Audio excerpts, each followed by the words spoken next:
শরীফ ওসমান হাদির মৃত্যুকে মেনে নিতে কষ্ট হয়। আল্লাহ তাআলা শাহাদাতের উচ্চ মাকাম দেয়। জুলাই আন্দোলনে দেখছি যে ছাত্র নেতাদের মুখে হাড্ডি গোনা যায়, এখন এদের মুখ থেকে ঘি টপকায়। সব আঙ্গুল ফুলে কলা গাছ, কলা গাছ না বট গাছ। যারা ভালো ছিল, দেশপ্রেমী, ভারত বিরোধী, আগ্রাসন বিরোধী, এদের অন্যতম ছিল শরীফ ওসমান হাদি।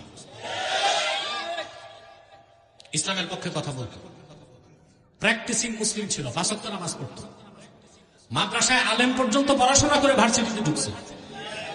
মাদ্রাসার ছাত্র সে, জালাকাঠি মাদ্রাসা থেকে আলেম পাস করে ভার্সিটিতে ঢুকছে।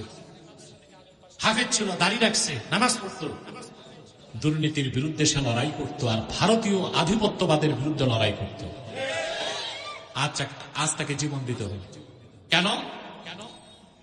৯ মাসের সংস্কার কমিশন একটি ঐক্যমত্যে বসতে পারল না কেন? একটি কথায় একমত হলো না কেন? বাংলাদেশের সাথে ভারতের কোন চুক্তি সম্পর্ক থাকতে পারবে না, ভ্রাতৃত্বের সম্পর্ক থাকবে না, সম্প্রীতির সম্পর্ক থাকবে না, থাকবে বাণিজ্যিক সম্পর্ক। তাও হতে হবে সম্মানজনক, ঠিক কিনা?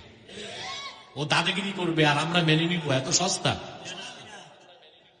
কথা বলা। প্রিয় ভাইরা, যে কথা বলছিলাম, অতএব অবশ্যই মনে রাখবেন,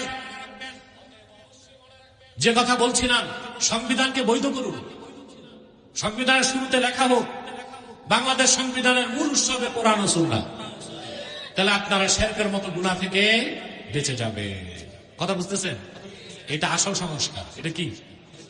এই সংস্কারের খবর নাই, সবাই আছে পিআর নিয়ে, গণভোট নিয়ে, ঠিক কিনা?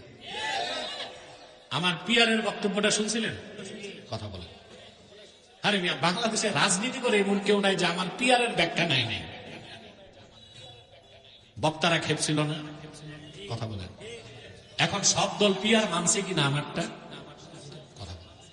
পিআর বাদ না, নিম্নকক্ষে বাদ না। এরপর গণভোট নিয়ে আমার একটা বক্তব্য শুনছেন না? কেউ বলছে গণভোট আগে, কেউ বলছে পরে, আমি বলছি কখনো না। বলি নাই? কেন বলছি? আমার কি স্বার্থ? আমার তো নির্বাচন নাই, দল নাই। আছে দল, তাহরিকে খাতমে নবুয়ত বাংলাদেশ, বাংলাদেশের সর্বশ্রেষ্ঠ রাজনৈতিক সংগঠন। রাজনৈতিক দল তো আমার নাই। আমি একটা বিষয় চিন্তা করছি, 1977 সালের প্রেসিডেন্ট জিয়াউর রহমান 77 সালের 30শে মে গণভোট করছিল 19 দফার পক্ষে। কত দফার পক্ষে? তারপর হ্যাঁ ভোটে জয়যুক্ত হয়েছিল। তিনি সংবিধানকে পরিবর্তন করে